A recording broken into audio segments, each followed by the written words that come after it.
Hello everyone, my name is Surendra Kumar and welcome to the e learning class.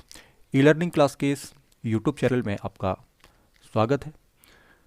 तो जैसा कि friend आपको पता है कि हम अपनी मुख्य परीक्षा सीरीज़ या मेंस की सीरीज़ को कंटिन्यू कर रहे थे, ठीक है, जिसमें हमने इंडियन हिस्ट्री में अपना टॉपिक नंबर 1 सिंधु घाटी सभ्यता या इंडस वैली सिविलाइजेशन को हमने कवर किया था। ठीक, यहाँ मैं आपको बता दूं कि अगर आप एमपीपीएससी मेंस की तैयारी कर रहे हैं तो इसमें आपको कंप्लीट प्री प्लस मेंस दोनों के बिहाफ में चीज़ें बताई जा रही हैं। और यहाँ पर हमारा जो टारगेट है वो टारगेट हमारा एमपीपीएससी मेंस 2020 और 21 है। तो इसके अकॉर्डिंग हम सारी चीज़ों को पढ़ रहे हैं।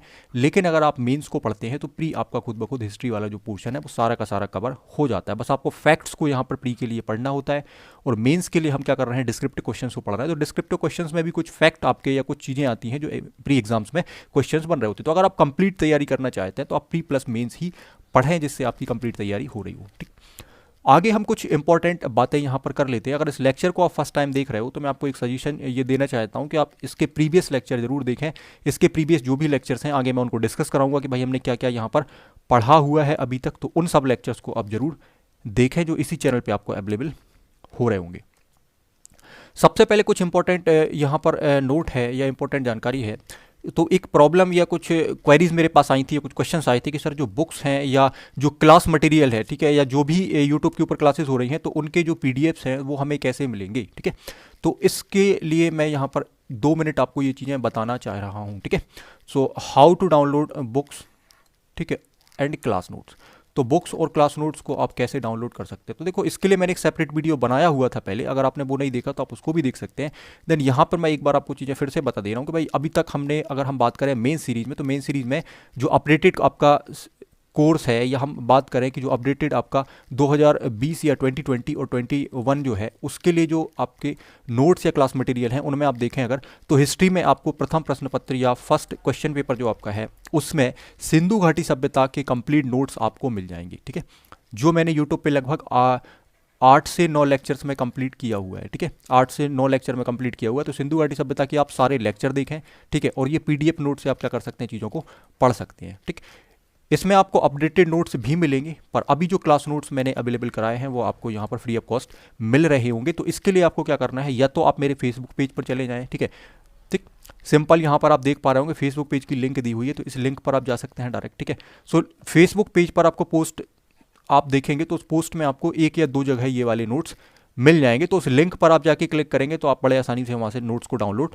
कर सकते हैं। इसमें कोई चार्जेस वगैरह नहीं है, ठीक है, या कोई भी इसमें आपका चार्ज नहीं लगने वाला है। तो फ्री ऑफ कॉस्ट आप इस नोट्स को या क्लास नोट्स को डाउनलोड कर सकते हैं, जो आपका प्रिंटेड होगा और बाइलिंगुअल फॉर्म में आपको मिल रहा होगा। जो भी मैंने क्लास में पढ़ाया हुआ है वो सारा का सारा आपको एज इट इज नोट्स के फॉर्म में यहाँ पर मिल रहा होगा। स्लाइड्स जो भी हैं वो सारी आपको यहाँ पर मिल रही होंगी। ठीक, देन आगे हम बात करें तो एक ई बुक है यहाँ पर, ठीक है, जिसमें मैंने बात करी थी आपसे लास्ट टाइम कि भाई एमपीपीएससी के लिए कंप्लीट ये बनाई गई है। इसमें बुद्धिज्म टॉपिक से काफ़ी क्वेश्चंस एमपीपीएससी में आए हुए हैं लास्ट ईयर में, तो उस को देखते हुए मैंने ये बनाई है। तो इसमें आपका बुद्धिज्म पूरा कंप्लीट बताया गया, हर एक छोटे से छोटे पॉइंट्स को, हर एक छोटे से छोटे फैक्ट को, मेंस के सारे क्वेश्चन जो अभी तक पूछे गए हैं पीएससी के द्वारा उन सारे क्वेश्चंस को यहाँ पर मेंशन किया गया है, उनके सॉल्यूशन आपको यहाँ पर मिल रहे होंगे।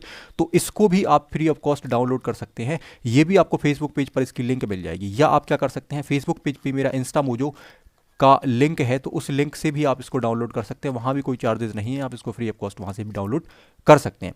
साथ ही साथ आप देखेंगे तो हिस्ट्री में आपको 3 मार्कर, मतलब 2014 से लेकर 19 तक जितने भी 3 नंबर वाले क्वेश्चंस इतिहास में पूछे गए हैं उन सभी क्वेश्चंस को यहाँ पर मेंशन किया गया है। ठीक है, तो ये भी आपको पीडीएफ के फॉर्म में मिल रही होगी। एक बात आपको बता दूं कि ये अनसॉल्व है, ठीक है, इस पर सॉल्व पर काम चल रहा है, तो सॉल्व आपको बहुत जल्दी मिल जाएगी। ठीक है, जिसमें अभी तक 14 से 19 तक जितने भी क्वेश्चन पूछे गए हैं वो सारे आपको सॉल्व मिल रहे होंगे। साथ ही साथ जो एक्सपेक्टेड क्वेश्चन होंगे कि भाई इस चैप्टर से या इस टॉपिक से कौन से एक्सपेक्टेड क्वेश्चंस बन सकते हैं, जो संभावित क्वेश्चंस हैं, तो वो भी आपको इसके अंदर मिल रहे होंगे। तो अभी आप अनसॉल्व्ड को यहां से डाउनलोड कर सकते हैं, ये भी आपको फेसबुक पेज के ऊपर मिल जाएगी। ठीक है, और साथ ही साथ जितनी भी चीजें फेसबुक पेज पर हैं उनके पीडीएफ वर्जन सारे के सारे आप डाउनलोड कर सकते हैं इंस्टा मोजो पर जाकर। और एमपीपीएससी का सारा मटेरियल भी वहां पर फ्री ऑफ कॉस्ट आपको डाउनलोड करने के लिए ऑप्शन मिल रहा है। तो आप वहां से बाय नाउ कर सकते हैं और फ्री ऑफ कॉस्ट, 1 रुपये भी आपका चार्ज वहां पर नहीं लगने वाला है। ठीक है, और किसी भी तरीके की कोई टेक्निकल प्रॉब्लम अगर होती है तो आप मुझे नंबर पर मैसेज कर सकते हैं, जो नंबर वहाँ मेंशन होगा इंस्टा मोजो के ऊपर, तो उस पर आप कांटेक्ट कर सकते हैं। तो आपकी क्वेरी जो भी होंगी उनका रिप्लाई किया जा रहा होगा। ठीक, तो आई थिंक आप इस बात को समझ पा रहे होंगे कि हमें किस तरीके से चीज़ों को डाउनलोड करना है, या हम जो भी मटेरियल यहाँ से क्लासेस के दौरान हमें मिल रहा होगा तो उसको हम कैसे डाउनलोड करते हो। सबसे पहला काम जो आपको करना है, मैंने पहले वाले वीडियो में भी ये बताया था कि पहला काम आपको जो करना है वो फेसबुक पेज को जाकर लाइक करना है, ठीक है, फॉलो करना है।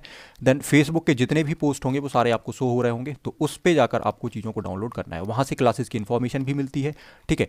और क्लासेस स्टार्ट होने के पहले जो भी नोट्स वगैरह हैं, जो मटेरियल है, वो मैं पहले से बता देता हूँ कि भाई इस तरीके का मिलने वाला है, इस तरीके की स्लाइड्स होंगी, इस तरीके की चीज़ें होंगी, तो आप जिससे क्लास में जुड़ पा रहे हो तो वो चीज़ें भी आप पहले वहाँ पर जाकर देख सकते हैं, ठीक। साथ ही साथ हम मुझे इंस्टाग्राम पर भी जुड़ सकते हैं, वहाँ भी मैं कुछ क्लासेस की इन्फॉर्मेशन या कुछ पोस्ट वहाँ भी डालता हूँ, तो वहाँ भी आप मुझे जुड़ पा रहे होंगे, ठीक है।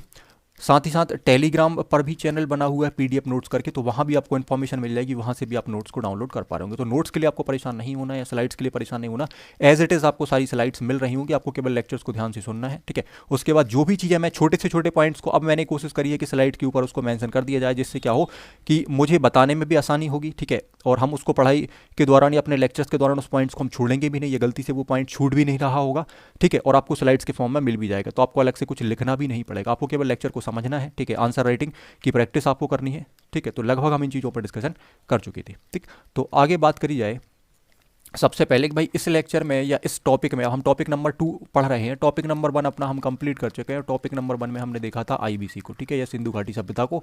तो इसके बाद हमारा जो टॉपिक नंबर 2 है, या मेंस के टॉपिक हम यहाँ पर कवर कर रहे हैं, देखो है ना, सारे टॉपिक्स मैंने आपको बताया था कि भाई सारे टॉपिक्स तो हम कवर यहाँ पर नहीं कर रहे हैं, बट हम उनको उनमें एक लिंकिंग अप्रोच की थोड़ी कनेक्टिविटी देख रहे हैं कि भाई इसके बाद क्या आता है, इसके बाद क्या आता है। तो लगभग इसके अलावा जो भी टॉपिक्स है वो मैंने आपको बताया कि उनके लेक्चर्स भी आपको इसी चैनल के ऊपर या इसी प्लेलिस्ट के ऊपर आपको मिल जाएंगे, बट वो मेंस के टॉपिक नहीं है, तो इसलिए हमने उसको यहाँ पर डिस्कस नहीं किया था। तो उसके लेक्चर अलग से मिल जाएंगे, तो आप उनको देख सकते हैं, क्योंकि वो प्री के लिए काफ़ी इंपॉर्टेंट होंगे।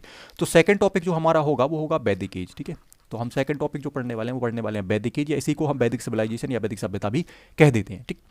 तो अगर हम बात करते हैं कि भाई इसमें अब नया क्या है, या हम बात करें कि हमने सिंधु घाटी सभ्यता को पढ़ा था, तो देखो सिंधु घाटी सभ्यता जो टॉपिक है, ठीक है, उसमें हम ने लगभग सारी चीज़ें पढ़ने की कोशिश करी थी, पर वहाँ पर कुछ कमियां मेरे द्वारा वहाँ पर रह गई थी। जैसे नोट्स में थोड़ी सी क्लियरिटी नहीं थी, ठीक है, स्लाइड्स में क्लियरिटी नहीं थी, और टू द पॉइंट हमने जाने की कोशिश तो करी थी, बट कहीं कहीं पैराग्राफ में आपको चीज़ें मिल रही थी। तो थोड़ा सा मैंने इसको बाद में देखा या इसके ऊपर रिसर्च करी, तो मैंने ये पाया कि कहीं ना कहीं इसमें थोड़ी सी प्रॉब्लम आपको हो रही होगी, तो उसको अपडेट भी कर देंगे, ठीक है।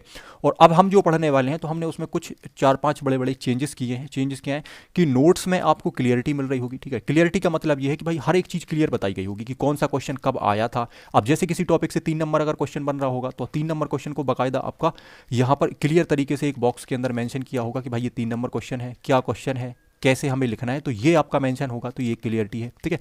कवर ईच टॉपिक, अब हम कोशिश करेंगे कि मेंस के जितने भी टॉपिक हैं उनको तो हम कवर कर ही रहे हैं, साथ में जो भी एक्स्ट्रा टॉपिक्स हैं उन टॉपिक्स को मैं आपको बता दूंगा कि भाई ये मेंस का टॉपिक नहीं है, पर हम इसको इसी लेक्चर के अंदर पढ़ रहे हैं। तो एक चीज़ आपकी ये होने वाली है, मतलब हर पॉइंट्स को हम यहाँ पर कवर करने वाले हैं, जिससे क्या होगा कि हिस्ट्री का कंप्लीट पैकेज आपको यहाँ पर मिल पा रहा हो, ठीक है।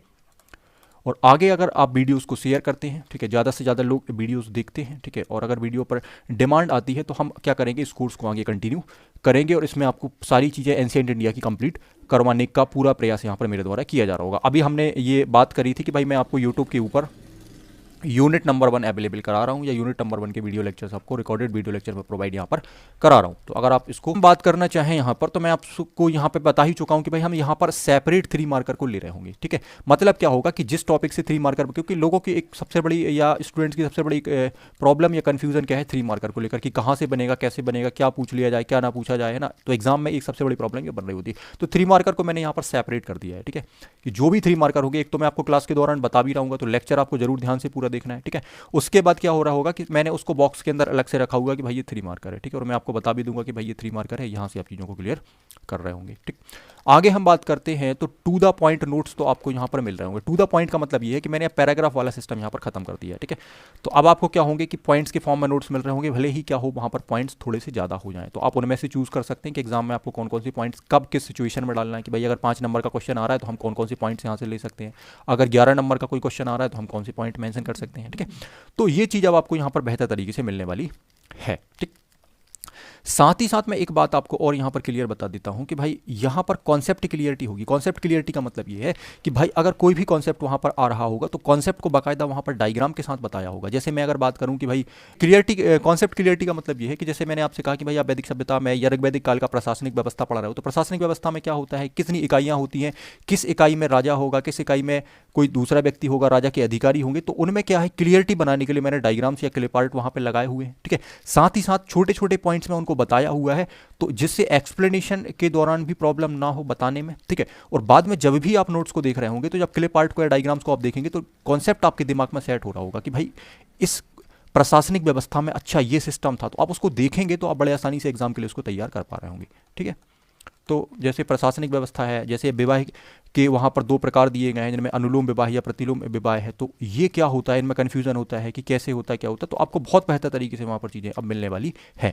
साथ ही साथ हम इंटरकनेक्टिविटी या लिंकिंग अप्रोच का यूज़ भी करने वाले हैं। जैसा कि मैंने आपको लास्ट में बताया था कि हिस्ट्री के बहुत सारे टॉपिक जो हैं वो ऐसे में, और लगभग पूरा हिस्ट्री आपका ऐसे में काम आता है कि ऐसे आप लिख रहे हैं या पेपर नंबर 6 आप तैयार कर रहे हैं, तो पेपर नंबर 6 अगर आप, मैंने ये देखा कि भाई एमपीपीएससी में अगर आप 5 पेपर तैयार कर लेते हैं, ठीक है, तो आपका ऐसे अपने आप तैयार हो रहा होता है, क्योंकि इससे जो इन सभी 5 पेपर से जो टॉपिक निकल रहे होते हैं या 4 पेपर से जो टॉपिक निकल रहे होते हैं, 5 पेपर में आप हिंदी को देखते हैं कि भाई हिंदी हम सीखते हैं। ठीक है, तो इन 4 पेपर से जो टॉपिक निकल रहे होते हैं उन्हीं के बिहाफ पर आप क्या कर रहे होते हैं, ऐसे लिख रहे होते हैं, या उन्हीं टॉपिक्स को अगर आप बहुत अच्छे से तैयार कर पा रहे हैं, आपके पास लिंकिंग अप्रोच है, इंटर कनेक्टिविटी अप्रोच है, या पॉइंट मेथड जो मैंने बताया था वो आप अप्रोच है आपके पास, तो आप बहुत बेहतर तरीके से ऐसे को लिख सकते हैं, या आपके पास बहुत ज़्यादा मटेरियल ऐसे को लिखने के लिए होगा। हम मटेरियल के लिए परेशान रहते हैं कि भाई ऐसे में कौन से पॉइंट डालें, क्या लिखें क्या ना करें, तो अगर आपने इन सब्जेक्ट्स को या 4 सब्जेक्ट्स को बहुत अच्छे तरीके से पढ़ा हुआ है तो मैं ये मान के चल रहा हूँ कि आपका जो ऐसे का पेपर है वो बहुत अच्छे से तैयार हो रहा होगा। ठीक है, और एमपीपीएससी में मेरे द्वारा लगभग आपको सारे पेपर्स पढ़ाए जा रहे होंगे। ठीक है,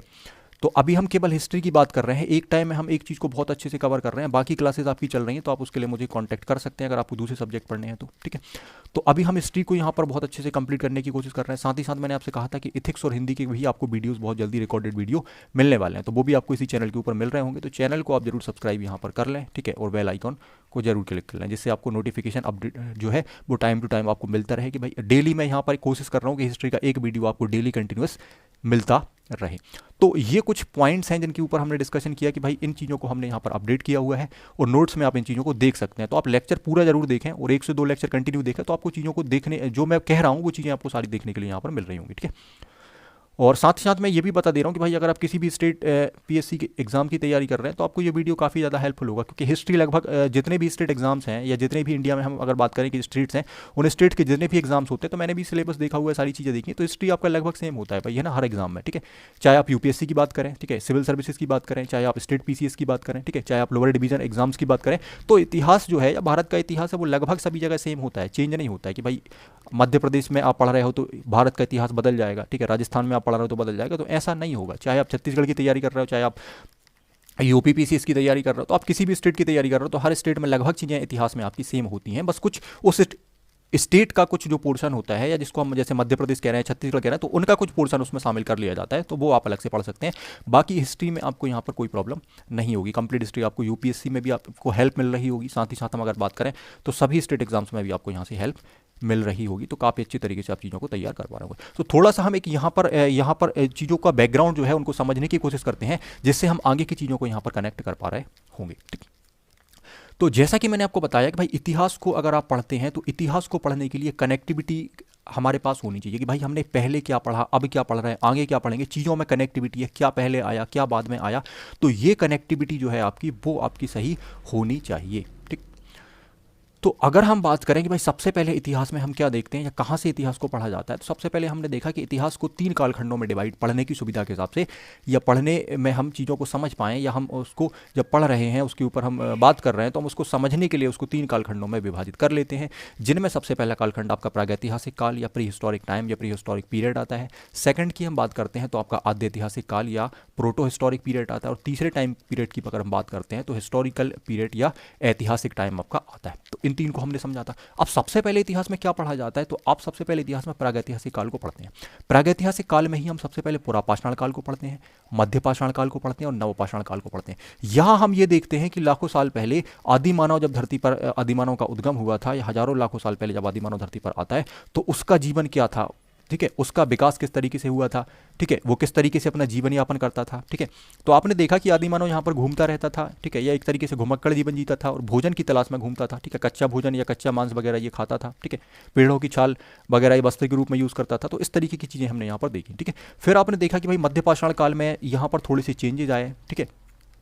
आगे भी हम देखें कि भाई जैसे पहिए का आविष्कार हुआ है ना, आग का आविष्कार हुआ, इस तरीके की चीज़ें हुई, तो फिर भोजन ये पकाकर खाने लगे, ठीक है। फिर साथ ही साथ इनने आगे वाले टाइम में हम देखें नवपाषाण काल में तो कृषि वगैरह यहाँ पर स्टार्ट कर दिए, पशुपालन कर दिया। तो ये सारी चीज़ें मैं ऑलरेडी 1-2 लेक्चर के अंदर डिस्कस करा चुका हूँ, जो आपको इसी चैनल पर हिस्ट्री वाली प्लेलिस्ट के अंदर मिल जाएंगे। तो इनको हमने देखा कि भाई सबसे पहले हम इस टाइम पीरियड को पढ़ते हैं, तो सिंधु घाटी सभ्यता का टाइम पीरियड क्या था, ठीक है। फिर हम वैदिक सभ्यता देख रहे हैं तो इसका टाइम पीरियड क्या था। तो ये बाकायदा आपको जब हम लेक्चर्स को कंप्लीट करेंगे तो उस समय पूरी चीज़ें आपको टाइम के साथ बताई जा रही होंगी। तो जब मैंने पाषाण काल पढ़ाया था तो आपको बताया था कि भाई इसका टाइम 5000 से लेकर या 10,000 से लेकर इतना है, ठीक है। नवपाषाण काल पढ़ाया था तो इसका टाइम बताया था कि इतने हज़ार से लेकर इतने हज़ार ईसा पूर्व तक है। तो सिंधु घाटी सभ्यता आप कह सकते हैं कि भाई 4-5 हज़ार ईसवी पूर्व से लेकर आप देखेंगे तो 1800 ईसवी पूर्व तक का जो टाइम पीरियड है उसे ही हम क्या कहते हैं, सिंधु घाटी सभ्यता कहते हैं। अगर हम विद्वानों की बात करें तो वो लगभग वो 3000 से या 3250 से आप देखते हैं तो 1750 के आसपास मानते हैं, या अधिमान्य जो टाइम हम जिसको कहते हैं ये माना जाता है। तो आप ये मान सकते हैं मोटे फॉर्म में या मोटे रूप में कि भाई जब हम आद्य ऐतिहासिक सभ्यता को पढ़ रहे थे, आद्य ऐतिहासिक सभ्यता का मतलब हमने ये देखा था कि एक ऐसा टाइम पीरियड, देखो इसका मतलब क्या होता है कि भाई हमें यहाँ पर लिखित साक्ष्य नहीं मिल रहे होंगे, केवल हमें क्या मिल रहे होंगे, पुरातात्विक साक्ष्य मिल रहे होंगे, ठीक है, ठीक, या आर्कियोलॉजिकल एविडेंस मिल रहे होंगे, पुरातात्विक साक्ष्य मिल रहे होंगे, जैसे कुल्हाड़ी है, पत्थर, ये सारी चीज़ें। तो इस पर कुछ लिखा तो नहीं है। तो हम इस टाइम पीरियड को क्या कह रहे थे, प्रागैतिहासिक काल कह रहे थे। आद्य ऐतिहासिक टाइम पीरियड में हमने ये देखा था कि भाई इतिहास का है कि भाई यहाँ लिखित साक्ष्य तो मिल रहे हों पर हम उन साक्ष्य को क्या ना होगा कंप्लीट तरीके से पढ़ ना पाए, उनको डिकोड ना कर पाए। तो उसी समय को हम क्या बोल रहे थे, आद्य ऐतिहासिक काल कह रहे थे, ठीक है। तो आद्य ऐतिहासिक काल में हमने क्या देखा था एग्जाम्पल में कि भाई सिंधु घाटी सभ्यता, ठीक। और प्रागैतिहासिक काल में हमने क्या देखा था, भाई पाषाण काल वगैरह देखा था, और ये सारे इसके एग्जाम्पल हमने देखे थे, ठीक है, जिनमें आपका पूरा पाषाण, मध्य पाषाण, नवपाषाण, ये सारे हमने डिस्कस किए थे। तो सिंधु घाटी सभ्यता जो है इसे आद्य ऐतिहासिक सभ्यता में क्यों रखा जाता है, आपको क्लियर हो गई बात, ठीक है। और हमने लेक्चर में डिस्कस इसको बहुत डिटेल में किया हुआ है। तो 8-10 घंटे की ये सीरीज है कंप्लीट सिंधु घाटी सभ्यता की, तो इसको आप जरूर देखें। इसमें लगभग 8 से 9 लेक्चर कंप्लीट आपके 1-1 घंटे के टाइम के को लेकर बनाए गए हैं, जिससे सारी चीज़ों को हम बहुत बेहतर तरीके से कवर कर पाएँ और मेंस की जो समझ है उस समझ को भी हम यहाँ पर बना पाएँ, ठीक। तो सिंधु घाटी सभ्यता हमने काफ़ी अच्छे तरीके से पढ़ा, तो आप इस लेक्चर्स को वहाँ पर देख सकते हैं। हालांकि इसमें एक लेक्चर और होना था लास्ट में, परवर्ती हड़प्पा सभ्यता, तो उसके बारे में हम डिस्कशन अभी करेंगे, उसमें क्या कैसा है सिस्टम, ठीक। तो यहाँ पर आप देख पा रहे हैं भाई 3000-4000 से लेकर जो 1750 या 1800 ईसवी पूर्व का जो समय है, तो हम सिंधु घाटी सभ्यता को यहाँ पर रखते हैं, और इसमें हमने लगभग चीज़ें डिस्कस यहाँ पर कर ली थी। अब मैं अगर बात करूँ कि सिंधु घाटी सभ्यता के जब हम चरण पढ़ रहे थे तो आपने देखा था कि यहाँ पर एक क्या था आपका, ठीक है, तो पूर्ववर्ती हड़प्पाई सभ्यता थी या संस्कृति थी, ठीक है। फिर हम बात करें तो परिपक्व अवस्था थी, ठीक है, और फिर हम देखें तो परिवर्ती थी। तो जो परिवर्ती वाला फेज है उसको चाहें तो आप नोट्स में पढ़ सकते हैं। तो मैंने जब जो नोट्स दिए हैं कंप्लीट आपको सिंधु घाटी सभ्यता के, तो उसमें उन सबको मेंशन किया हुआ। देखो यहाँ पर कुछ ज़्यादा नहीं है, परवर्ती हड़प्पा संस्कृतियाँ जो हैं इसमें कुछ छोटी छोटी चीज़ें आपकी हैं, तो वो आप नोट्स में पढ़ सकते हैं। अगर मैं आपसे बात कहूँ कि हड़प्पा सभ्यता की उपरांत क्या होता है, भारतीय उपमहाद्वीप में कुछ बस्तियों के साक्ष्य देखे गए और उनमें ये देखा गया कि भाई हड़प्पा से वो मिलती जुलती हैं, या हड़प्पा में जिस तरीके की चीज़ें थी वैसी चीज़ें यहाँ पर हमें देखने के लिए मिल रही हैं, ठीक है। चाहे हम लेखन कला की बात करें, चाहे हम ईंटों की बात करें, या कुछ और चीज़ों की हम बात करें, माप तौल की इकाइयाँ हैं, तो कुछ चीज़ों को छोड़ दिया जाए तो कुछ इसमें अंश देखने के लिए मिलते हैं, इसीलिए इसे परवर्ती हड़प्पा संस्कृतियाँ कहते हैं। खैर यूपीएससी में ये टॉपिक पढ़ा जाता है, बट एमपीपीएससी में मैंने इसको नहीं बताया हुआ है। तो आप चाहें तो नोट्स में मैंने इसको मैंशन किया हुआ है, और अगर आप चाहें कि इसके ऊपर हमें एक लेक्चर सेपरेट चाहिए तो मैं अलग से एक आधे घंटे का या 30 मिनट, लगभग 40 मिनट में ये कवर हो जाएगा। तो एक चैप्टर आपको अलग से रिकॉर्डेड वीडियो के फॉर्म में मैं आपको दे दूंगा। तो आप अगर मैसेज करते हैं इसके लिए मुझे, तो मैं आपको ये अवेलेबल कर दूंगा। हालांकि वो बहुत ज़्यादा इंपॉर्टेंट नहीं है, तो आप उसको केवल नोट से पढ़ लेंगे तो आपका काम यहाँ पर चल जाएगा, ठीक है। जिसमें अगर हम बात करें तो कुछ ताम्र पाषाण संस्कृतियाँ हैं, कुछ गैरिक मृदभांड संस्कृतियाँ हैं जिनको 2000 ईसा पूर्व से लेकर 1500 ईसा पूर्व तक माना जाता है, ठीक है। काले रंग के और लाल रंग के कुछ मृदभांड, इनसे संबंधित संस्कृतियाँ हैं जिसको VRW भी हम कहते हैं, ठीक है। चित्रित धूसर मृदभांड संस्कृतियां हैं, ठीक है, या काले कलिसदार मृदभांड या संस्कृतियां। तो इस तरीके की चीजें जो है आपकी वो परवर्ती संस्कृतियों के अंतर्गत ये शामिल आपका है। तो देखो क्या होता है कि जब आप 1800 टाइम पीरियड की बात करते हो कि भाई 1800 BC तक हम चीजें पढ़ चुके थे, तो अब देखो अब जब हम यहाँ पर वैदिक सभ्यता या वैदिक काल स्टार्ट करेंगे ना, तो वैदिक काल की शुरुआत कहाँ से मानी जाती है, भाई 1500 से लेकर 1000 तक मानी जाती है, ठीक है। या हम कहते हैं कि भाई ये आपका ऋग्वैदिक होता है, ठीक है। और दूसरा हम बात करते हैं उत्तर वैदिक, ठीक है। तो उत्तर वैदिक में आप बात करते हो 1000 से लेकर कहाँ तक की बात करते हो, आप 600 तक की बात करते हो, ठीक है। तो जो 1800 से लेकर 1500 तक के बीच का जो टाइम पीरियड है ना, तो उस टाइम पीरियड में ये चीज़ आपको देखने के लिए मिल रही है, ठीक है, या उसके बाद तक मिल रही है, 1500 तक मिल रही है। तो यही उसमें बताया गया है परवर्ती हड़प्पा संस्कृतियों में, ठीक है।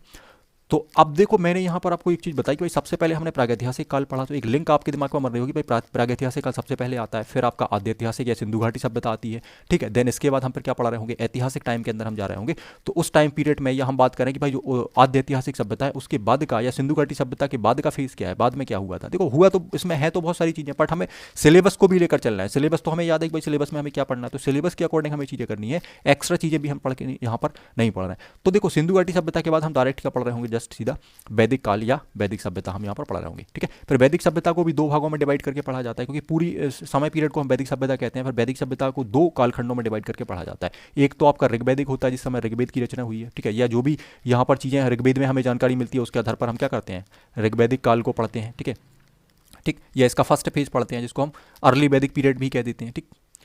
तो यहाँ पर आप देखोगे, और सेकंड वाला जो आपका होता है उत्तर वैदिक काल, जिसको हम, ठीक है, पोस्ट वैदिक पीरियड भी कह देते हैं, ठीक।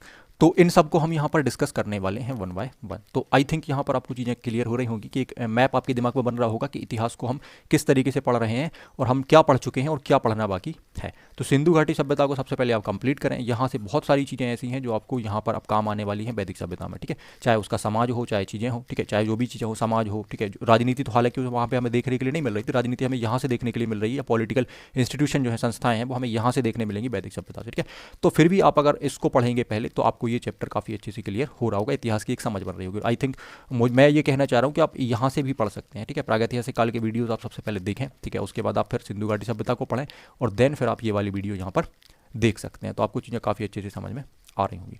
तो आगे बढ़ते हैं। अगर हम बात करते हैं, जैसा कि हमने देखा कि भाई हम वैदिक एज को पढ़ने वाले हैं या वैदिक सभ्यता को पढ़ने वाले हैं, और इसका जो समय है वो मैंने आपको कहा था कि हर जगह मैं आपको समय बता के चल रहा हूँ। तो 1500 से लेकर 600 ईस्वी पूर्व तक का जो समय है, यही समय वैदिक एज कहलाता है या वैदिक काल कहलाता है, ठीक। वैदिक सिविलाइजेशन भी इसको हम कह देते हैं, जैसे वैदिक सिविलाइजेशन भी कहा जाता है, ठीक। अगर हम बात कर रहे हैं तो भाई हम यहाँ पर इस सीरीज़ के अंदर एमपीपीएससी मेंस को टारगेट कर रहे हैं, या एमपीपीएससी मेंस का जो पेपर 1 आपका है, हम उस पेपर 1 को टारगेट यहाँ पर कर रहे हैं। पर आप दूसरे स्टेट के अगर एग्जाम दे रहे हैं तो उनको भी आप यहाँ पर देख सकते हैं, उनमें जो भी चेंजेस हैं अपने हिसाब से आप उनको एडजस्ट करके, सिलेबस तो आपका लगभग सेम रहता है, मैं ये मानता हूँ। तो सिलेबस आपका लगभग सेम होगा इतिहास का, तो उसके हिसाब से आप तैयारी यहाँ से कर सकते हैं और आपको काफ़ी ज़्यादा यहाँ पर हेल्प मिलने वाली है सभी प्रकार के सिविल सर्विसेज एग्जाम के लिए, ठीक है। तो आगे बढ़ा जाए, ठीक है, और यहाँ पर बात की जाए तो जैसा कि हम हर बार क्या करते हैं, टॉपिक को पढ़ने से पहले मुख्य परीक्षा के प्रश्नों पर काफ़ी डिटेल में चर्चा करते हैं कि भाई क्या यहाँ पर हमें पढ़ना चाहिए, किस तरीके से हम आगे अपनी रणनीति बनाएं, ठीक है, और कैसे क्वेश्चंस वहाँ से अभी तक पूछे गए हैं और क्या आगे पूछ सकते हैं, क्या इसकी कुछ संभावनाएं बनती हैं। देखो अगर मैं कहूँ आपसे कि मुख्य परीक्षा 2014 से लेकर 19 तक अगर हम पेपर देखें सारे के सारे इतिहास के या खंड 1 के इतिहास में खंड आगे, तो केवल यहाँ से इस टॉपिक्स जिनमें हम अगर देखें तो 2014 में, 2015 में और 2019 में 3 हमें यहाँ पर 3 मार्कर देखने के लिए मिल रहा है, ठीक है। तो मैंने ये देखा, ठीक। अगर कोई क्वेश्चन मैंने यहाँ पर छोड़ दिया है तो आप मुझे इन्फॉर्म करके बता सकते हैं। हालांकि मैंने सारे पेपर अच्छी तरीके से चेक किए हुए हैं, तो 14 में, 15 में और 19 में तो मुझे 3 मार्कर वाले 3 क्वेश्चन यहाँ से देखने के लिए मिलते हैं कि भाई वैदिक सभ्यता से या इस टाइम पीरियड से पूछे गए हैं। 2014 में अगर हम देखें तो सबसे पहले ए नंबर पर हमें या पॉइंट ए पर हमें संस्कार पूछा गया था कि भाई संस्कार क्या है, ठीक है। तो हम बिल्कुल इसमें चर्चा करेंगे और काफ़ी डिटेल से पढ़ने की कोशिश करेंगे, ठीक है। फिर आपसे 15 में पूछा गया था सी नंबर के ऑप्शन में कि भाई जो 3 मार्कर है उसमें पूछा गया था ऋग्वेद के बारे में, ठीक है। तो आप इसको भी देख रहे हैं भाई क्वेश्चन बहुत आसान है, ठीक है। फिर आपसे पूछा गया था 19 में, हम रिसेंट में बात करें तो 1.4 नंबर पर आपको पूछा गया था ऋग्वैदिक पंचजन, ठीक है, ऋग्वैदिक पंचजन आपसे पूछा गया था और ये भी 3 नंबर में पूछा गया था। तो अब एक बात आती है या एक निष्कर्ष ये निकलता है कि आखिर ये 3 क्वेश्चन पूछे गए हैं, हमें कोई 6 नंबर वाला क्वेश्चन या 15 नंबर वाला क्वेश्चन देखने नहीं मिला है। तो क्या किया जाए, इस चैप्टर को ठीक से ना पढ़ा जाए, या क्या हम 6 नंबर 15 नंबर को ना पढ़ें, या इस चैप्टर को ना पढ़ा जाए। तो क्या निष्कर्ष निकलते हैं, क्या हम सोच सकते हैं, क्या एक्सपेक्ट कर सकते हैं। अब देखो यहाँ हर व्यक्ति की सोच अलग हो सकती है, हो सकता है एक्सपर्ट अलग सोच रहा हो, आप अलग सोच रहे हो, ठीक है, और कोई टीचर अलग सोच रहा हो, ठीक है, या कोई एस्पिरेंट अलग सोच रहा हो। तो मैं यहाँ पर ये निष्कर्ष निकाल पा रहा हूँ, या मैं अपने तरीके से चीज़ें यहाँ पर बता रहा हूँ। तो मैं ये सोच रहा हूँ यहाँ पर कि भाई अगर 3 नंबर के क्वेश्चन यहाँ से पूछे गए हैं तो इसका मतलब एक ट्रेंड क्या बन रहा है कि इस टॉपिक से 3 नंबर के क्वेश्चन पूछे जा रहे हैं। तो हम सारे 3 नंबर पे बहुत अच्छे से फोकस करें और हर एक छोटे से छोटे पॉइंट को कवर करने की कोशिश करें। एक निष्कर्ष मैंने ये निकाला कि भाई हम हर 3 नंबर क्वेश्चन को अच्छे से तैयार करें और हर एक छोटे से छोटे पॉइंट पर हम डीप चर्चा करें और उसको हम तैयार करें कि 3 नंबर का यहाँ से कोई भी पॉइंट दोबारा अगर पूछा जाए तो वो बच ना पाए, ठीक है, ठीक है, या उसको हम कर पा रहे हो, ठीक। दूसरी चीज़ कि भाई अगर 6 नंबर का या 15 नंबर का क्वेश्चन नहीं आया तो क्या अब यहाँ से 5 नंबर या 11 नंबर का भी नहीं आएगा। तो देखो एक चीज़ मैं यहाँ पर ये सोच पा रहा हूँ कि भाई जब अभी तक यहाँ पर 6 नंबर या 15 नंबर नहीं आया तो अब पूरे चांस हैं कि भाई आपसे पूछेगा, एग्जामिनर, ठीक है, या आपसे पूछा जा रहा होगा यहाँ से क्वेश्चन, ठीक। तो क्या ऐसा हो सकता है? तो बिल्कुल हो सकता है, ये पॉसिबिलिटी बन रही है बहुत बड़ी, ठीक है, कि अभी तक अगर यहाँ से 6 नंबर या 15 नंबर का क्वेश्चन नहीं आया, क्योंकि यहाँ पर बहुत सारे क्वेश्चन बन सकते हैं, चाहे प्रशासनिक इकाइयों की बात करें, ठीक है, चाहे आप वैदिक साहित्य की बात करें, चाहे आप दोनों में अंतर की बात करें कि भाई, ठीक है, कि आपका जो ऋग वैदिक पीरियड है उसमें क्या चेंजेस थे, और उत्तर वैदिक पीरियड में बात करें तो क्या चेंजेस थे, ठीक है, ठीक, सामाजिक जीवन की बात करें, आप हर एक छोटे से छोटे पॉइंट, तो आप यहाँ से देखो कितने सारे 5 नंबर बनाए जा सकते हैं, और 15 नंबर तो बहुत सारे बन सकते हैं, ठीक है। तो इसका मतलब है जब क्वेश्चन बन रहा है तो हम इसको ठीक तरीके से और बहुत डिटेल में इसको पढ़ने की कोशिश करें, ठीक है, या हम इसको पढ़ें, क्योंकि अगर चीज़ें आती हैं तो आप यहाँ से सारे नंबर गेन कर सकते हो और बहुत अच्छे से कर सकते हो। तो इसीलिए किसी चैप्टर को या किसी टॉपिक को हमें इग्नोर नहीं करना है, उसको हल्के में नहीं लेना। हम एक एनालिसिस तो कर पा रहे हैं कि भाई यहाँ से 3 नंबर बन रहा है, तो इसका मतलब ये नहीं है कि अब 3 नंबर हमेशा पूछे जाएंगे, अब 6 नंबर कभी नहीं आएगा। तो ऐसा तो एग्जामिनर नहीं कह रहा है, क्योंकि अब आप देखो ना कि भाई जो पेपर बना है उसमें यूनिट नंबर आपकी एक अगर हम बात करें तो उससे 30 मार्क्स के क्वेश्चन आने हैं, तो 5 नंबर के भी आने हैं, 11 नंबर के भी आने हैं, 3 नंबर के भी आने हैं, ठीक है। अब हमें नहीं पता कि कौन से टॉपिक से पूछ ले, ठीक है, ठीक, कि महाजनपद से क्वेश्चन हमसे पूछा जा रहा है, ठीक है, कि हम आगे देखें तो मौर्य डायनेस्टी से क्वेश्चन पूछा जा रहा है, ठीक है, कहाँ से पूछा जा रहा है तो हमें इसके बारे में जानकारी नहीं है। बट हम अगर सारे चैप्टर को पढ़ रहे होंगे या पूरे टॉपिक को हमने कंप्लीट किया होगा और उनसे जितने 3 नंबर 5 नंबर और 11 नंबर बन रहे हैं उन सबको हमने सेपरेट तैयार किया होगा, तो मेरे हिसाब से कहीं कोई प्रॉब्लम नहीं होने वाली है, पेपर में सारे के सारे 30 क्वेश्चन आपसे बन रहे होंगे। हाँ, ऐसा हो जाता है कई बार कि 3 नंबर में कुछ ऐसे टर्म आ जाते हैं कि जो हमें भी नहीं पता होते हैं या हमने उनको नहीं देखा होता है, अचानक से वो टर्म सामने आ जाता है और हम उसके ऊपर ब्लैंक हो जाते हैं, नहीं लिख पाते। तो भाई इतना ठीक है, कोई दिक्कत इसमें नहीं है कि अगर 3-4 क्वेश्चन हम 3 नंबर वाले थे, 3-4 क्वेश्चन नहीं लिख पा रहे हैं तो कोई दिक्कत नहीं है। बट 5 नंबर आप सारे कर सकते हो, मैं ये गारंटी दे रहा हूँ, और आप 11 नंबर वाले सारे क्वेश्चन कर सकते हो, इतना अगर आप टॉपिक को बहुत डिटेल में अगर आप सारे टॉपिक्स को पढ़ लेते हो तो। तो दो निष्कर्ष मैंने यहाँ से निकाले कि हमें पुरानी चीज़ों को तो लेकर चलना है। पुरानी चीज़ें क्या कह रही हैं भाई, 3 नंबर आप अच्छे से तैयार करो। और नई चीज़ें क्या कह रही हैं, नई चीज़ें ये कह रही हैं कि भाई 5 नंबर 11 नंबर आ सकता है, क्योंकि अभी तक नहीं आया तो अब आ सकता है, ये संभावना बन जाती है, और ये संभावना काफ़ी प्रबल हो जाती है कि भाई अभी तक नहीं आया तो अब आ सकता है। या कई बार ऐसा हो जाता है कि भाई 5 नंबर तो यहाँ से बहुत पूछेगा, 11 नंबर तो बहुत पूछेगा, तो हो सकता है अब ना आए, तो ऐसी संभावना भी बन जाती है। बट यहाँ ऐसी न बन के अपोजिट फॉर्म में बन रही संभावना, वो संभावना या पॉसिबिलिटी क्या बन रही है कि भाई अभी तक नहीं आया तो अब जरूर आएगा, ठीक। तो हम इसको अच्छे से तैयार कर रहे हो, ठीक है। आगे हम बात करें तो वैदिक सभ्यता की अगर हम बात करें, जैसे मैंने आपको बताया कि भाई वैदिक सभ्यता या वैदिक जो एज है उसका टाइम पीरियड 1500 से लेकर 600 ईसा पूर्व तक जाना जाता है। तो सबसे पहले हम इसकी सामान्य जानकारी को डिस्कस कर रहे होंगे, जनरल इन्फॉर्मेशन यहाँ की ले रहे होंगे, ठीक है। साथ ही साथ हम आगे डिस्कस करेंगे कि भाई ऋग्वैदिक काल, इसको देखो हम सबसे पहले 2 खंडों में डिवाइड कर लेंगे। जैसे कि मैंने आपको बताया कि भाई एक तो आपका ऋग्वैदिक काल हो जाएगा, जिसको हम ऋग्वैदिक पीरियड कह देते हैं, ठीक है, या अर्ली वैदिक पीरियड भी इसको हम कह देते हैं, ठीक है। तो ये 1500 से आपका 1000 का टाइम होगा, ठीक है। और एक आपका उत्तर वैदिक होगा, ठीक है, या इसको हम बाद का समय कह सकते हैं, ऋग्वैदिक काल के बाद का समय, ठीक है। तो इसको हम डिवाइड करें अगर तो 1000 से 600। अब इसको टाइम में क्यों डिवाइड कर लिया, तो देखो यहाँ हमें ऋग्वेद से जो जानकारी मिली है वो हमें इस समय की मिली है भाई 1500 से लेकर 1000 तक की, ठीक है। और अगर उत्तर वैदिक की बात करें तो उत्तर वैदिक में हम बात करें तो 1000 से लेकर 600 तक की हमें जो जानकारी मिली है, ठीक है। उस समय और भी वेद आपके बनाए गए थे ना, तो हम 4 वेदों में अगर बात करें तो उसका नाम ऋग्वेद क्यों है, क्योंकि यहाँ पर ऋग्वेद की रचना होती है, ऋग्वेद को बनाया जाता है, ठीक है। दूसरी बात करें कि भाई सामवेद है आपका, है अथर्ववेद है, यजुर्वेद है, तो इनको इस समय पीरियड में बनाया गया, या उत्तर वैदिक काल में इनकी रचना करी गई, या इसका निर्माण किया गया। तो इसीलिए हम इस सबको वैदिक साहित्य के अंदर यहाँ पर पढ़ते हैं। अब बात अगर करी जाए कि भाई जो ऋग्वैदिक काल है या ऋग्वैदिक पीरियड है, उस ऋग्वैदिक पीरियड के अंदर आपको क्या क्या पढ़ना है, ठीक।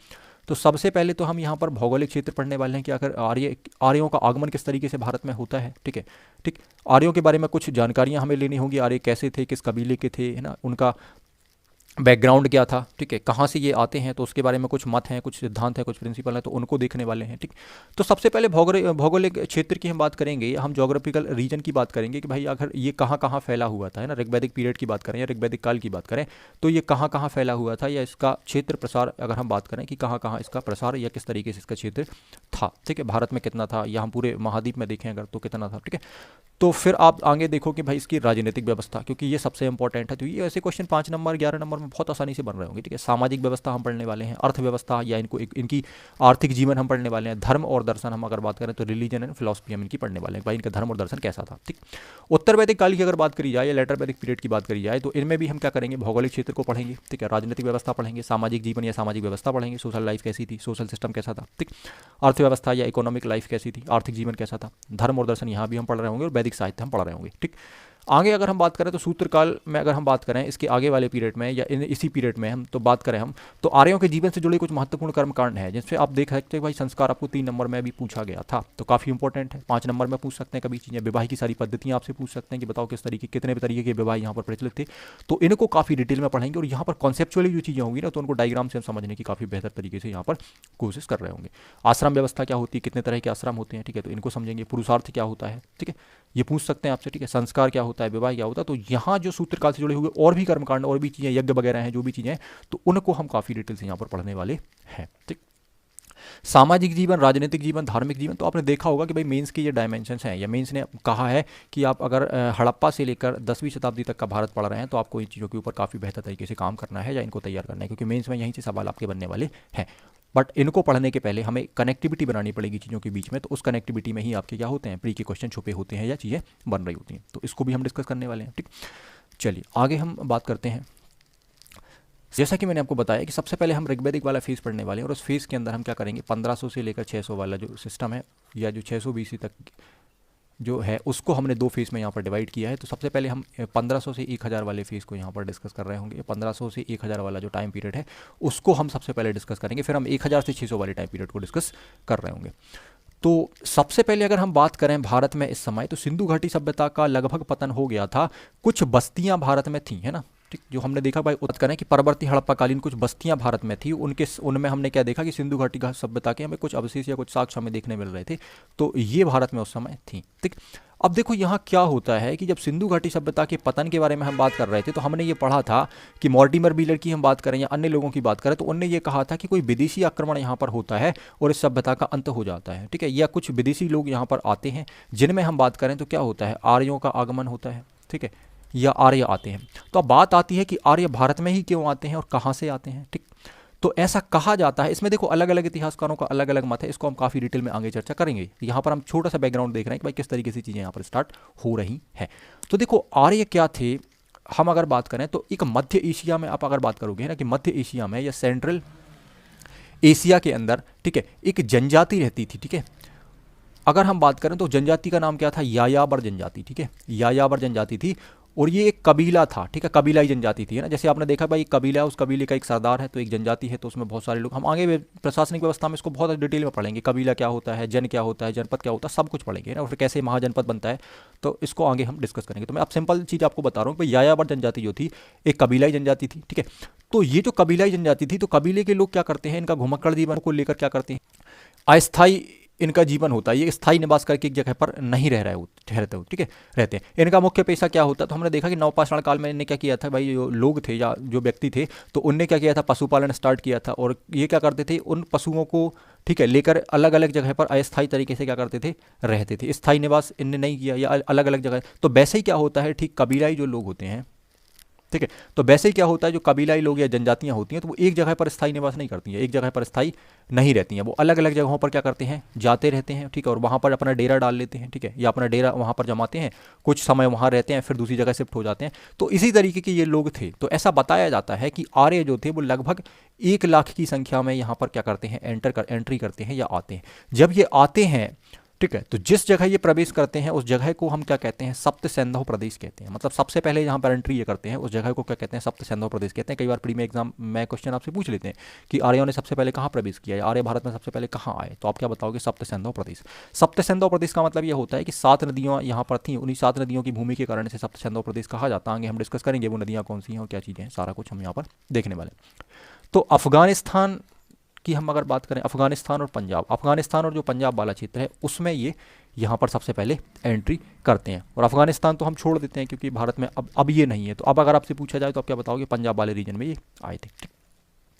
साथ ही साथ हम ये देखें कि आर्यों का जो निवास है, आर्यों के निवास के कारण ही बाद में फिर इसे आर्यवर्त कहा गया, ठीक है। भारत को आपको पता होगा कि महाभारत के टाइम पीरियड में हम बात करें या उसके पहले टाइम पीरियड में हम बात करें, ठीक है, तो इसे आर्यवर्त कहा जाता था, ठीक है। तो आर्यवर्त उसी समय पीरियड में इसको कहा गया, 1000 आपका, ठीक है। और अब एक बात हम और करेंगे भाई, जब ये 1500 में यहाँ पर आए थे या इनकी एंट्री हुई थी और ये 1000 तक यहाँ पर इस टाइम पीरियड में सप्त सिंधु प्रदेश में ये थे, बाद में ये शिफ्ट होकर आगे वाले एरिया में शिफ्ट हो जाते हैं, ठीक है। नर्मदा रीजन तक, ये यहाँ तक नर्मदा रीजन हम बात करें या उत्तर प्रदेश तक हम बात करें तो ये सारा रीजन इनका बाद में फिर आ जाता है। इसको हम गंगा यमुना दोआब भी कह देते हैं। तो इस क्षेत्र में ये पहुँच जाते हैं, ठीक, ये भी देखेंगे, ठीक। तो ऐसा कहा जाता है कि लगभग ये 500 सालों तक यहाँ रहे, बाद में फिर ये क्या हो गए, आगे शिफ्ट हो गए, है ना। और लगभग ये 1 लाख की संख्या में यहाँ पर एंट्री करते हैं या यहाँ पर आते हैं, ठीक।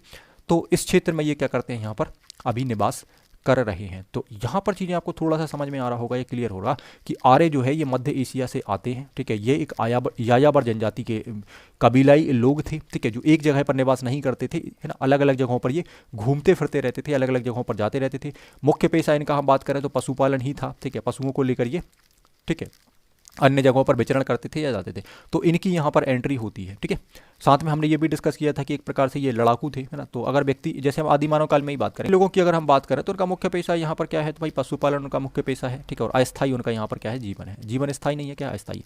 यहाँ भी ये लगभग 500 सालों तक रहते हैं, उसके बाद ये फिर आगे शिफ्ट हो जाते हैं। तो 1000 से 600 का जो टाइम पीरियड होगा उसी को हम फिर क्या कहेंगे, उत्तर वैदिक पीरियड कहेंगे, ठीक।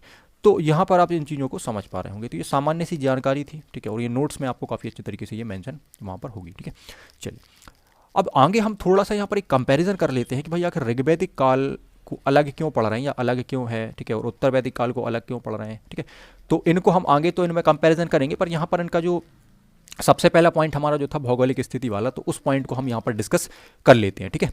तो भौगोलिक स्थिति में अगर मैं आपसे बात कहूँ कि भाई जब ये आर्य यहाँ पर एंट्री करते हैं या आते हैं तो कौन से रीजन, जैसे हमने सिंधु घाटी सभ्यता में आपने देखा होगा, हमने पढ़ा था कि भाई उत्तर में क्या है, मांडा है, फिर ये आलमगीरपुर है, फिर ये दैमाबाद है, ये सुतकांगेडूर है, ठीक है, पढ़ा था। तो ठीक वैसे ही हम देखें कि भाई नॉर्थ में क्या है, तो नॉर्थ में आप देखोगे जम्मू कश्मीर। मतलब जब ये आए थे यहाँ पर पंजाब वाले रीजन में या सप्त सिंधु प्रदेश में जब ये आए थे, तो जब इन्हें अपना विस्तार किया तो ये विस्तार कहाँ कहाँ तक हुआ था या कहाँ कहाँ पर बाउंड्रीज टच हो रही थी, अगर हम देखें चारों दिशाओं में। तो उत्तर में बात करें तो इनको जम्मू कश्मीर में अगर हम बात करें जब तक इनका क्या था, यहाँ पर विस्तार था। और जम्मू कश्मीर में अगर हम विस्तार की बात करें तो हिमालय तक के बारे में इनको जानकारी थी। हिमालय की कुछ चोटियों के बारे में हमें ऋग्वेद में जानकारी मिलती है, ठीक है, जिनमें हम बात करें तो हिमालय की चोटी क्या है, शिलाबंत है, ठीक, हिमबंत है, मुजबंत है, तो इनके बारे में जानकारी मिलती है। मतलब इसका मतलब क्या है कि भाई इनको हिमालय की भी काफ़ी बेहतर तरीके से जानकारी थी और यहाँ तक इन्होंने अपना क्षेत्र क्या किया था, विस्तार किया था, ठीक। ईस्ट में अगर हम बात करें या पूर्व में हम बात करें तो पूर्व में ये पश्चिमी उत्तर प्रदेश तक अपना विस्तार कर चुके थे। बाद में ये क्या करते हैं, उत्तर प्रदेश में और आगे तक चले जाते हैं, तो हम उसको देखेंगे। जैसे हम देख पा रहे हैं यहाँ पर ये, तो उत्तर वैदिक में आप देखोगे तो ये गंडक नदी तक पहुंच जाते हैं, इनका विस्तार हो जाता है। मतलब पश्चिमी उत्तर प्रदेश तक अभी है, फिर आगे बढ़ जाएंगे, ठीक है। और अब अभी ये कहाँ थे, सप्त सिंधु प्रदेश में थे। सप्त सिंधु जो है वो अब यहाँ पूर्व में आपका पश्चिम में आ जाएगा और ये वहाँ से आगे निकल जाएंगे या वहाँ से आगे एंट्री कर जाएंगे। तो पहले हम इसको समझ लेते हैं, ठीक। पश्चिम में अगर बात करें तो पश्चिम में यहाँ पर क्या लग रहा था, तो अफगानिस्तान लग रहा था, ठीक। दक्षिण में अगर हम बात करें, साउथ में हम बात करें, तो साउथ में आप बात करोगे तो यहाँ पर अरावली पर्वत को ये टच कर रही थी, अरावली पर्वत तक ये इनका विस्तार यहाँ पर हो रहा था, ठीक है। इनको मरुस्थल की जानकारी थी, ऋग्वेद में मरुस्थल को धन में कहा गया है, इसके बारे में भी हम आगे डिस्कस करेंगे। तो आर्यों का मूल निवास जो हम बात करें अगर, तो 1500 से लेकर 1000 BC तक आर्यों का मूल निवास जो था वो क्या था, सप्त सिंधु प्रदेश था। या सप्त सिंधु प्रदेश को इनका मूल निवास माना जाता था। तो आप इस बात को समझ पा रहे होंगे कि हम आर्यों के अगर क्षेत्र प्रसार की बात करें या हम इनकी भौगोलिक स्थिति की बात करें, तो इस समय पीरियड में या 1500 से 1000 के टाइम पीरियड में जो आर्यों का जो विस्तार था वो जम्मू कश्मीर, ठीक है, पश्चिमी उत्तर प्रदेश, अरावली पर्वत और अफगानिस्तान, यहाँ इन क्षेत्रों में था, ठीक है। हिमालय की इनको जानकारी थी। तो आप इस पर लिख भी सकते हैं, इसको आप बना भी सकते हैं एग्जाम में, ठीक। अगर हम बात करें कि ये जानकारी हमें कहाँ से मिलती है, तो ऋग्वेद तथा अन्य वैदिक ग्रंथों से आर्यों के भारत में भौगोलिक विस्तार के संदर्भ में हमें जानकारी प्राप्त होती है कि भाई आर्यों ने भौगोलिक जो विस्तार है वो कहाँ कहाँ किया, हम कैसे बता पा रहे हैं। तो देखो मैंने कहा कि इतिहास का एक ऐसा फेज जहाँ पर आपको लिखित जानकारी मिल जाए तो आप उसे इतिहास कहते हैं या ऐतिहासिक समय कहते हैं। तो भाई ये ऐतिहासिक समय है, ठीक है। और इसीलिए आपको क्या हो रहा है, लिखित जानकारी वेदों के माध्यम से या वैदिक ग्रंथों के माध्यम से मिल रही है कि भाई इस समय ऐसा किया था, इनने ये विस्तार किया था और ये इनसे जुड़ी हर एक चीज़ के बारे में, इनका समाज कैसा था, इनने क्या किया क्या नहीं किया, तो ये सारा हमें यहाँ पर पता चल पा रहा होगा, ठीक। धर्म के बारे में या आगे प्रशासनिक व्यवस्था इनकी कैसी थी, कबीलाई व्यवस्था कैसी थी, तो इन सबको बहुत बेहतर तरीके से हम समझने वाले हैं। इस लेक्चर के अंदर आपको काफ़ी मजा आने वाला और इतिहास हम एक नए तरीके से यहाँ पर पढ़ने वाले हैं, ठीक। आगे हम बात करें तो उत्तर वैदिक काल में आप देखोगे तो भाई 1000 से 600 BC के समय पीरियड जो है इसे हम क्या कह रहे हैं, उत्तर वैदिक काल कह रहे हैं, ठीक। यहाँ पर आर्यों का मुख्य क्षेत्र जो था वो क्या हो गया था, गंगा यमुना दोआब हो गया था। मैंने क्या बताया भाई ये शिफ्ट कर लेते हैं, नीचे की ओर शिफ्ट कर लेते हैं, या अगर हम इंडिया के मैप की बात करें तो यहाँ पर ये नीचे की ओर शिफ्ट हो जाते हैं। नीचे की ओर जब शिफ्ट हो जाते हैं तो उत्तर में तो वही अभी भी कंडीशन है कि भाई हिमालय की चोटी की इनको जानकारी थी या उत्तर में जम्मू कश्मीर तक ये इन्हें फैला। तो अब इनको कुछ नई चोटियों के बारे में और जानकारी हो जाती है, जैसे मैनाक पर्वत या मैनाक पर्वत चोटी, ठीक है, केऊच या इसको केऊच की चोटी कहते हैं, ठीक है। तो इनके बारे में और जानकारी हो जाती है, ये भी ऋग्वेद में लिखा हुआ है, ठीक।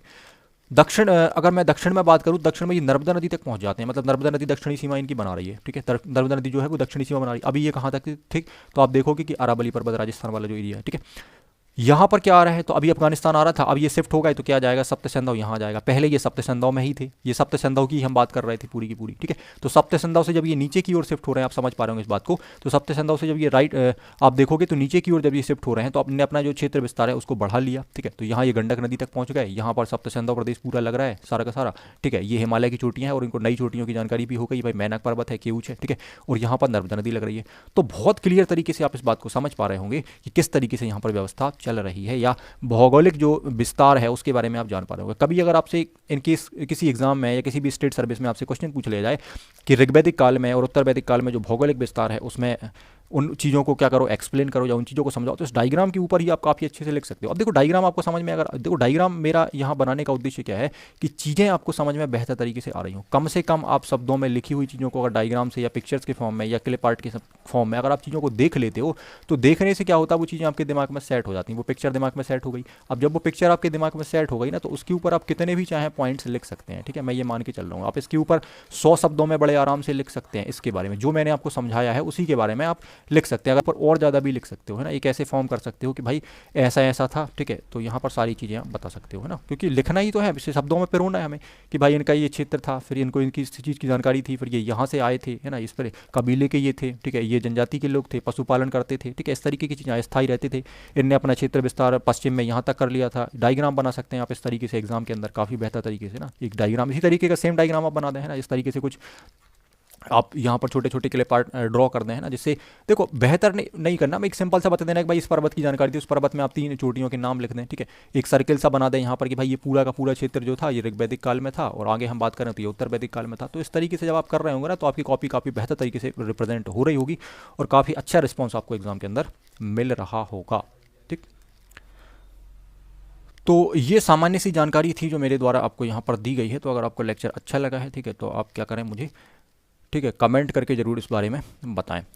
तो इस वीडियो को हम यहीं पर एंड करते हैं, यहीं पर ख़त्म करते हैं। इसके आगे की जो कहानी है, ठीक है, जिसमें हमने फर्स्ट वीडियो के अंदर हमने ये जाना कि भाई जो ऋग्वैदिक काल है उसके अंदर हम जिसको पढ़ रहे थे हम 1500 से लेकर 1000 BC को, तो इसके अंदर हमने ये जाना कि भाई भौगोलिक विस्तार इनका क्या था और किस तरीके की चीज़ें थी। आगे हम आप अपने आगे आने वाले टॉपिक के अंदर हम इनकी राजनीतिक व्यवस्था को भी पढ़ेंगे, सामाजिक जीवन को भी पढ़ेंगे और अन्य टॉपिक जो हमने डिस्कस करे हैं, ठीक है, इनका आर्थिक जीवन कैसा था, सामाजिक जीवन कैसा था, धर्म था, दर्शन था, तो इन सब के बारे में बात करेंगे। और जब हमारा ये वाला फेज कंप्लीट हो जाएगा ऋग्वैदिक काल, तो फिर हम उत्तर वैदिक काल की भी बात करेंगे या उत्तर वैदिक पीरियड को भी हम पढ़ रहे होंगे, ठीक है, 1000 से 600 वाले को, ठीक है। तो उम्मीद है आपको चीज़ें बेहतर तरीके से समझ में आई होंगी, ठीक है, और आप मुझसे जुड़ पा रहे होंगे। तो कमेंट के माध्यम से लाइक करके आप, ठीक है, ज़रूर ये चीज़ बताएं, ठीक है, कि आपको लेक्चर कितना बेहतर लगा, ठीक है, और इसमें क्या और सुधार हो सकते हैं, ठीक है। तो अपने सुझाव भी आप मुझे दे सकते हैं, ठीक।